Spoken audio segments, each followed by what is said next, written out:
Hi friends, నేను మీ doctor జంగం Vishwanath, psychology మరియు PIE ఫ్యాకల్టీని, అంతేగాక మీకు ఇష్టమైన శ్రీ విద్యా పబ్లికేషన్ పుస్తక రచయితని. మీ అందరికి కూడా ధన్యవాదాలు. ఎందుకంటే వేల మంది అభ్యర్థులు మన యాప్లో విద్యా దృక్పథాలు, సైకాలజీ, హెచ్డబ్ల్యూఓ, డిప్యూటీఓ కోర్సులు తీసుకుంటున్నారు. కాబట్టి మీ యొక్క నమ్మకాన్ని వమ్ము చేయకుండా ప్రతి విషయాన్ని సమగ్రంగా చెప్పి దాన్ని ఎలా గుర్తుపెట్టుకోవాలో కూడా చెప్పడం జరుగుతుంది. ఖచ్చితంగా మీ యొక్క విజయంలో మేము తోడుంటాం.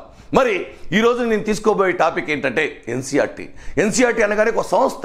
మరి ఈ సంస్థ అన్ని ఎగ్జామ్లలో వస్తూ ఉంది. మరి మీరు నేర్చుకునే విధానం కరెక్ట్ అయిందా లేదా, మీరు ఒక విషయాన్ని సమగ్రంగా నేర్చుకుంటున్నారా లేదా కొంత నేర్చుకొని అదే ఎక్కువ అనుకుంటున్నారా? ఏదైనా ఒక విషయాన్ని సమగ్రంగా నేర్చుకోవాలి, మళ్ళీ మర్చిపోకుండా నేర్చుకోవాలి. ఆ ప్రయత్నంలో భాగంగానే ఈ ఎన్సీఆర్టీ. మీకు తెలుసు, ఎన్సీఆర్టీ పైన గత డిఎస్సిలో అటు తెలంగాణలో ఇటు ఆంధ్రప్రదేశ్లో మరియు హెచ్డబ్ల్యూఓలో మరియు డిప్యూటీఓలో ఎన్నో ప్రశ్నలు రావడం జరిగింది. ఎందుకంటే ఇది ప్రధానమైన సంస్థ. కాబట్టి మీరు నాతో పాటు ఈ 10 ప్రశ్నలు గనక సమాధానం చేస్తే మీరు పోటీలో ఉన్నట్టు. లేకపోతే మీరు కాస్త చదవాలి, కాస్త మీ చదివే విధానం మార్చాలి అని మాత్రమే గుర్తుపెట్టుకోండి తప్ప నెగిటివ్ కాదు. డిస్టర్బ్ కాకండి దయచేసి. మరి నేను మాట్లాడుకోబోతున్న టాపిక్ ఎన్సీఆర్టీ. ఇది చాలా చాలా చాలా ఇంపార్టెంట్. మీకు తెలియని ఎన్నో విషయాలు ఇక్కడ మాట్లాడుకోబోతున్నాం. దానికంటే ముందుగా ఇక్కడ ఒక లోగో ఉంది మిత్రులారా. మీకు ఖచ్చితంగా మంచి చూపు ఉండాలి, ముందు చూపు ఉండాలి, కింది చూపు ఉండాలి, మరి లక్ష్యం వైపు చూపు ఉండాలి. కాబట్టి దీన్ని నెగ్లెక్ట్ చేయకండి. మరి ఈ లోగోలో కనిపిస్తున్నటువంటి పక్షి ఏది అన్నప్పుడు చాలామంది కన్ఫ్యూజ్ అవుతారు. ఇక్కడ ఒక పక్షి ఉంది, అదేంటంటే అంటే హంస. ఇక్కడ 3 అంశాలు ఉన్నాయి. దీని ఇంగ్లీష్లో స్వాన్ అంటారు. హంసలాగా మీరు పాలను నీళ్లను వేరు చేయగలిగే శక్తి మీకు ఉండాలి. కాబట్టే ఈరోజు మీరు మన యాప్లో వేల మంది ఉన్నారు, క్లాసులు వింటున్నారు. ఇక్కడ ఉన్నటువంటి అంశాలు 3 అని గుర్తుపెట్టుకోండి. Okay, clear. మరి ఎన్సీఆర్టీ నేర్చుకునేటప్పుడు ముందుగా దాని యొక్క అబ్రివేషన్ నేర్చుకుంటారు. మరి ఎన్సీఆర్టీ అనగా national council of educational research and training. మరి ఇక్కడ డౌట్ ఎక్కడ వస్తుందంటే నేషనల్ కౌన్సిల్ ఆఫ్ ఫర్రా, ఇక్కడ డౌట్ వస్తుంది చాలా మందికి. నేను మళ్ళీ చెప్తున్నాను, ఈకి ముందు ఎప్పుడే కానీ ఎఫ్ రాదు. అంటే ఫర్ రాదు. అంటే ఈకి ముందు ఎప్పుడే కానీ ఫర్ రాదు. కాబట్టి ఆఫే ఉంటుంది. కానీ నెబ్జెల్ అనే పథకంలో భాగంగా NPEGEL అనే పథకంలో భాగంగా ఆ అబ్రివేషన్లో మాత్రమే ఈకి ముందు ఎఫ్ వస్తుంది. ఈ విషయాన్ని మీరు గమనించాలి. మరి ఎన్సీఆర్టీ అనగానే మొత్తం ఎన్ని అక్షరాలు మిత్రులారా? 5 అక్షరాలు. 5 అక్షరాలు ఉన్నాయంటే మీరు 5 ప్రాంతీయ కేంద్రాలు ఉంటాయి. మరి NCTE ఎన్ని అక్షరాలు? 4 అక్షరాలు. కాబట్టి 4 ప్రాంతీయ కేంద్రాలు ఉంటాయి. ఎందుకంటే ఎగ్జామ్లో కింది వాళ్ళలో ఏది ప్రాంతీయ కేంద్రం కాదు అంటాడు. కాబట్టి మరి ఎన్సీఆర్టీకి 5 అక్షరాలు ఉన్నాయని గుర్తుపెట్టుకోండి. మరి నేను అడుగుతున్న ప్రశ్న, ఎన్సీఆర్టీ ఎప్పుడు ఏర్పాటైందంటే మీరందరూ చెప్తారు, కానీ ఈ ప్రశ్న వల్ల మీకు లాభం లేదు. మరి ఎన్సీఆర్టీ ఏర్పాటైన సంవత్సరం 1961 సెప్టెంబర్ 1. కానీ ఎగ్జామ్లో అడిగే ప్రశ్న ఏంటయ్యా అంటే మరి ఇది ఏ చట్టం ద్వారా ఏర్పడింది, ఏ యాక్ట్ ద్వారా ఏర్పడింది అన్నప్పుడు మీరు గుర్తుపెట్టుకోవాలి, సొసైటీ రిజిస్ట్రేషన్ యాక్ట్. యాక్ట్ అంటే చట్టం. సొసైటీ రిజిస్ట్రేషన్ యాక్ట్ ఎప్పుడయ్యా అంటే ఇది 1860. ఇక్కడ చూస్తే 1961 ఉంది. కాబట్టి మీరు 1960 అనుకునేరు. కాదు, 1860 సొసైటీ రిజిస్ట్రేషన్ యాక్ట్ ప్రకారం ఎన్సీఆర్టీ ఇది ఒక స్వయం ప్రతిపత్తి సంస్థ. మరి దీని యొక్క ముఖ్య ఉద్దేశం ఏమిటి? ఇది ఎవరి ఆధ్వర్యంలో పనిచేస్తుంది, ఎవరి ఆధీనంలో పనిచేస్తుంది? దీని యొక్క ముఖ్య విధి చూడండి ఒక్కసారి. ఇది కేంద్ర విద్యాశాఖకు సలహాదారుడిగా పనిచేస్తుంది. ఇది కుడి భుజంగా పనిచేస్తుంది. ఎవరికి? కేంద్ర విద్యాశాఖ. నేను చూడండి, మానవ వనరుల శాఖ అనట్లేదు. ఒకప్పుడు కేంద్ర విద్యాశాఖ ఉండే, తర్వాత మానవ వనరుల శాఖ అయింది. తర్వాత మోడీ ప్రభుత్వం వచ్చిన తర్వాత మళ్ళీ దాని పేరు కేంద్ర విద్యాశాఖగా మార్చడం జరిగింది. ఇప్పుడు దాని పేరు కేంద్ర విద్యాశాఖ అని గుర్తుపెట్టుకోండి. కేంద్ర విద్యాశాఖకు సలహాదారుడిగా పనిచేస్తున్న సంస్థ NCTE, NCERT, UGC, CIET, Cape ఇలా అడిగినప్పుడు మీరు ఇబ్బంది పడతారు. కాబట్టి NCERT అని గుర్తుపెట్టుకోండి. మరి నా ప్రశ్న నా ప్రశ్న, మీరు నాతో పాటు సమాధానాలు చెప్పే ప్రయత్నం చేయండి. ఈ సంస్థకు అధ్యక్షుడు ఎవరు, సభ్యులు ఎవరు, డైరెక్టర్ ఎవరు? ఇక్కడ ఒక మంచి విషయం దాగి ఉంది. ఈ సంస్థకు అధ్యక్షుడు ఎప్పుడే కానీ కేంద్ర విద్యాశాఖ మంత్రి అధ్యక్షుడు ఉంటారు. రేపు ఎగ్జామ్లో కేంద్ర విద్యాశాఖ మంత్రి అధ్యక్షుడుగా గల సంస్థ అంటే దేనికి ఉంటాడండి? దీనికి మాత్రమే ఉంటాడు. మరి మీకు తెలుసు, కేంద్ర విద్యాశాఖ మంత్రి ధర్మేంద్ర ప్రధాన్ గారు ఉన్నారు. మరి ధర్మేంద్ర ప్రధాన్ గారు ఈ యొక్క ఎన్సీఈఆర్టీకి అధ్యక్షుడుగా పనిచేస్తారు. మరి ఈ సంస్థకు సభ్యులు ఎవరు అన్నప్పుడు ఈ సంస్థకు సభ్యులు గుర్తుపెట్టుకోవాలి. రాష్ట్ర విద్యాశాఖ మంత్రులు సభ్యులు. మరి దీనికి డైరెక్టర్ ఉన్నారు. ఎవరంటే ప్రస్తుత ఎన్సీఈఆర్టీ డైరెక్టర్ ఎవరు అన్నప్పుడు దినేష్ ప్రసాద్ సక్లాని. ఆయన ఎవరయ్యా అంటే ఎన్సిటిఈ యొక్క చైర్మన్ని దీనికి ఇన్ఛార్జిగా వ్యవహరిస్తున్నారు అని గుర్తుపెట్టుకోవాలి. మరి ఇందులో మొత్తం విభాగాల సంఖ్య ఎంత అన్నప్పుడు 15. మరి దీనికి అనుబంధంగా ఉన్న సంస్థలు చాలా చాలా చాలా ఇంపార్టెంట్. చూడండి, దీనిపైననే మనకు ప్రశ్నలు రావడం జరిగింది. మరి దీనికి అనుబంధంగా ఉన్న సంస్థలు చూడండి. ఒకటి ఎన్ఐఈ, సిఐఈటి, పిఎస్ఎస్, సిఐఈవి మరియు ఆర్ఐఈలు మొత్తం 5. ఎన్సీఆర్టీ గురించి మనం మాట్లాడుకునేటప్పుడు మరి దీని యొక్క ప్రాంతీయ కేంద్రాలనే ఆర్ఐఈలు అంటారు, రీజనల్ ఇన్స్టిట్యూట్ ఆఫ్ ఎడ్యుకేషన్ అంటారు. మరియు తర్వాత national resource centre for value education మరియు educational research and innovation committee ERIC. మరి ఒక్కసారి చూద్దాం. ఎన్ఐఈ దీంట్లో ఉన్నటువంటి అనుబంధంగా ఉన్న సంస్థలు NIE national institute of education. National institute of education ఎక్కడ ఉంది? ఢిల్లీలో ఉంది. క్లియర్. సిఐఈటిని విస్తరించండి అంటారు.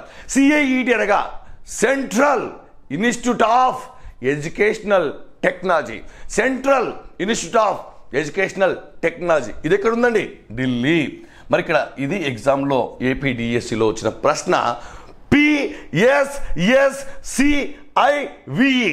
మరి పిఎస్ఎస్సిఐవిఈని విస్తరించండి అన్నప్పుడు చాలా ఇబ్బంది అవుతుంది. Pandit Sundar Lal Sharma central institute of vocational education. Vocational education, vocational vocational vocational vocational vocational vocational లు ఉంది కాబట్టి భూపాల్ గుర్తుపెట్టుకోండి. నకార పళ్ళు అక్కడ లా ఉంది, ఇక్కడ లా ఉంది కాబట్టి భూపాల్ గుర్తుపెట్టుకోండి. మరి ఆర్ఐఈలు మొత్తం 5. చూడండి, ప్రాంతీయ కేంద్రాలు 5. మరి దిక్కులతో సంబంధం లేదు. ఎన్సిటికి ఉత్తర ప్రాంతము, దక్షిణ ప్రాంతము, తూర్పు ప్రాంతం ఇలా అడగడం జరుగుతుంది. కానీ దీనికి అలా లేదు. ఆర్ఐఈ ప్రాంతీయ కేంద్రం కానిది ఏది అంటారు. చూడండి, ఇక్కడ మనకు ఆల్రెడీ ప్రాంతీయ కేంద్రాలకు సంబంధించి ఇక్కడ మనకు 5 ఇవ్వడం జరిగింది. అజ్మీర్, భూపాల్, భువనేశ్వర్, షిల్లాంగ్ మరియు మైసూర్. దీన్ని ఎలా గుర్తుపెట్టుకోవాలంటే ఆమె అంటే ఆమె ఎవరు అంటే షీ. ఆమె షీ. భూపాల్, భువనేశ్వర్. సింపుల్గా గుర్తుపెట్టుకోండి. ఏదైనా గుర్తుపెట్టుకోండి. ఆమె అంటే షీ అంటే ఎవరు? ఆమె. షీ అంటే ఎవరు? ఆమె పేరు భువనేశ్వరి. ఆమె ఎక్కడ ఉంటుంది? భూపాల్లో ఉంటుంది అని గుర్తుపెట్టుకోండి. ఆ అంటే అజ్మీర్, మరి మే అంటే మైసూర్, షీ అంటే షిల్లాంగ్ మరియు భూపాల్ భువనేశ్వర్. మరి భూపాల్లోనే మనకి ఈ సంస్థ ఉంది. ఆ విషయం మీకు తెలుసు. పిఎస్ఎస్సిఐవిఈ. ఆమె షీ ఆమె ఎక్కడుంటుందంటే భూపాల్లో ఉంటుంది. ఆమె పేరు భువనేశ్వరి. ఆమె పేరు భువనేశ్వరి. ఆమె హీ కాదు, షీ. ఆమె ఎక్కడ ఉంటుంది? భూపాల్లో ఉంటుంది అని గుర్తుపెట్టుకోండి. అంటే దీన్ని బట్టి 5 అంశాలు మీకు వచ్చేసినాయి అని గుర్తుపెట్టుకోండి. మరి ఇక్కడ national resource centre for value education. మరి దీన్ని ఎలా గుర్తుపెట్టుకోవాలి సార్? వాల్యూ ఎడ్యుకేషన్ అన్నప్పుడు దీన్ని ఎలా గుర్తుపెట్టుకోవాలి సింపుల్గా అంటే వాల్యూ లు ది లీ వాల్యూ లు లీ ఈ విధంగా గుర్తుపెట్టుకో. వాల్యూ అనే పదం వచ్చినప్పుడు వాల్యూ లీ. మరి ఇక్కడ ఎరిక్ విస్తరించండి అంటారు. ఎరిక్ అంటే educational research and innovation committee. Educational research and innovation committee ఎక్కడుంది? లేదా ఎరిక్ని విస్తరించండి అంటాడు. అది ఎక్కడుంది? ఢిల్లీలో ఉంది. ఇంతవరకు మనం మాట్లాడుకున్నది NIE, CIET, PSS, CIVE RE ప్రాంతీయ కేంద్రాలు 5 దానికి కోడ్ ఇవ్వడం జరిగింది. National resource centre for value Delhi మరియు ఎరిక్ని విస్తరించండి అంటాడు. Educational research and innovation committee ఇది ఢిల్లీలో ఉంది. మరి దీని యొక్క విధులు మాట్లాడుకోబోతున్నాం. మరి CBSE central board of secondary education పుస్తకాల రూపకల్పన. నా ప్రశ్న, పుస్తకాలు తయారు చేస్తుంది మరి ఇది జాతీయ స్థాయి సంస్థ కదా, ఎవరికి పుస్తకాలు తయారు చేస్తుంది అంటే జాతీయ స్థాయిలో CBSE సిలబస్లో 2 రకాల పుస్తకాలను హిందీ మరియు ఇంగ్లీష్ మాధ్యమాల్లో పుస్తకాలను తయారు చేస్తుంది. హిందీ మరియు ఇంగ్లీష్ ఎప్పటి వరకు అంటే ఇంటర్మీడియట్ వరకు అంటే +2 స్టాండర్డ్ వరకు 2 భాషలలో హిందీ మరియు ఇంగ్లీష్ మాధ్యమాలలో CBSE సిలబస్ సంబంధించిన పుస్తకాలు తయారు చేస్తుంది. నా ప్రశ్న, రాష్ట్ర స్థాయిలో పుస్తకాలను తయారు చేసే సంస్థ SCERT. NCERT మాదిరిగా రాష్ట్ర స్థాయిలో పనిచేసే సంస్థ SCERT. నా ప్రశ్న, SCERT మాదిరిగా జిల్లా స్థాయిలో పనిచేసే సంస్థ ఇది అంటాడు. జిల్లా స్థాయిలో పనిచేసే సంస్థ DIET. ఇది ఒక పాఠశాల విద్యా శిక్షణ సంస్థ కాదు, ఇది ఒక రీసెర్చ్ సెంటర్ కూడా, రైట్? మరి దీని యొక్క ముఖ్య ఉద్దేశం ఏంటి, ఎందుకోసం రూపొందించబడింది అంటే సింపుల్గా గుర్తుపెట్టుకోవాలి. ఎప్పుడే కానీ ఇది సర్వేలు చేస్తుంది. గణితంలో విద్యార్థులు వెనుకబడడానికి గల కారణం ఏమిటి, పలానా ప్రదేశంలో అక్షరాస్యత ఎందుకు తగ్గుంది, మరి ICTని ప్రవేశపెట్టడం ద్వారా ఫలితాలు ఎలా ఉన్నాయి, మరి లాంగ్వేజ్ టీచర్లకు సంబంధించి ఎలాంటి బోధనోపకరణాలు ఇవ్వాలి అనేటువంటిది ఎప్పటికప్పుడు సర్వేలను నిర్వహిస్తుంది. మరి అంతేకాకుండా పరిశోధన నిర్వహిస్తుంది, ఫలితాలను వెల్లడిస్తుంది. కాబట్టే చూడండి, దీని ఒక పేరుతో పిలుస్తారు, సమాచార ప్రచార పంపిణీ కేంద్రం అంటారు. సమాచార ప్రచార పంపిణీ కేంద్రం. మరి దేన్ని ఇలా పిలుస్తారు? NCERTని సమాచార ప్రచార పంపిణీ కేంద్రం అని పిలుస్తారు. ఇది గుర్తుపెట్టుకోవాలి. అసలు NCTయా ఇలాంటి ఆప్షన్లు ఇచ్చినప్పుడు చాలా కన్ఫ్యూజ్ అవుతారు. కాబట్టి సమాచార ప్రచార పంపిణీ కేంద్రంగా పనిచేస్తున్న సంస్థ NCERT. మరి నేను అడుగుతున్న ప్రశ్న, రీసెర్చ్ చేస్తుంది ఎవరికి సంబంధించి చేస్తుంది అంటే పాఠశాల విద్యకు సంబంధించి మరియు ఉపాధ్యాయ విద్యకు సంబంధించి. పాఠశాల విద్య మరియు ఉపాధ్యాయ విద్యకు సంబంధించి సర్వేలు, పరిశోధనలు, ఫలితాలను అందజేసే సంస్థ ఏదయ్యా అంటే NCERT. మరి ఇది ఇంపార్టెంట్. ఇది DSE తెలంగాణలో వచ్చినటువంటి 2012 DSE SGT ప్రశ్న. NCFను తయారు చేసే సంస్థ, NCFను విడుదల చేసేది కేంద్ర విద్యాశాఖ, కానీ తయారు చేసే సంస్థ జాతీయ విద్యా ప్రణాళిక చట్టంను తయారు చేసే సంస్థ ఎవరై అంటే NCERT అని గుర్తుపెట్టుకోండి. NCERT అని గుర్తుపెట్టుకోండి.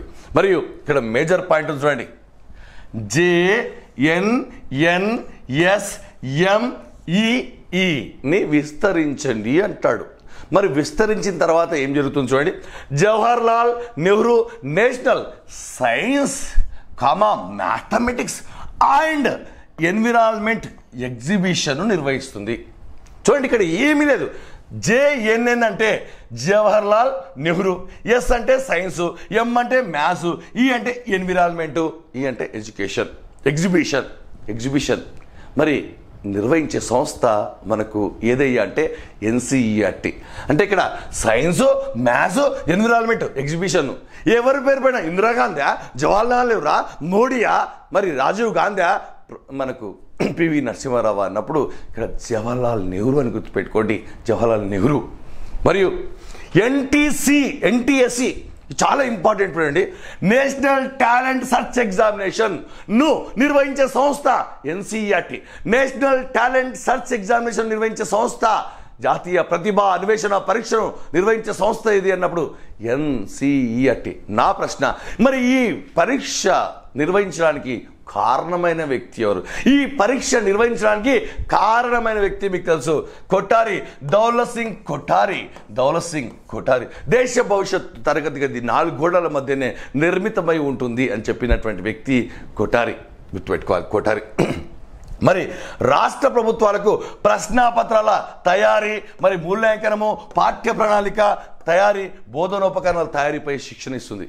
అది సిలబస్ ఎలా తయారు చేయాలి, ఏ స్థాయి వరకు ఎలా తయారు చేయాలి, మరి సిలబస్లో ఏముండాలి, ఏ వయసు వారికి, మరి ఎవాల్యూషన్ మూల్యాంకనం ఎలా చేయాలి, మరి అదేవిధంగా బోధనోపకరణం ఎలా తయారు చేయాలి అని శిక్షణ ఇస్తుంది. ఇది ఎన్సీఆర్టీ.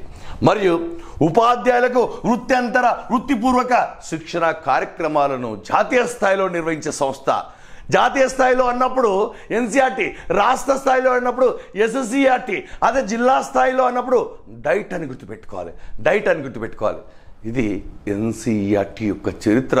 మీరందరూ కూడా పకడ్బందీగా నేర్చుకున్నారని నేను అనుకుంటున్నాను. కాబట్టి మీరందరూ కూడా మన ఛానల్ని సబ్స్క్రైబ్ చేసుకోండి, బెల్ సింబల్ కొట్టండి, గంట కొట్టండి, పాఠశాల గంట శబ్దాన్ని వినండి. మీరందరూ కూడా మన యాప్లో ఉన్న కోర్సులను బాగా ఒక్కసారి విని లైఫ్లో మర్చిపోకుండా గుర్తుపెట్టుకుంటారు. మీకు ఏ అనుమానం ఉన్నా సరే మన యాప్ను డౌన్లోడ్ చేసుకొని కస్టమర్ కేర్ దగ్గర మెసేజ్ పెట్టండి, మేము స్పందిస్తాం. All the best.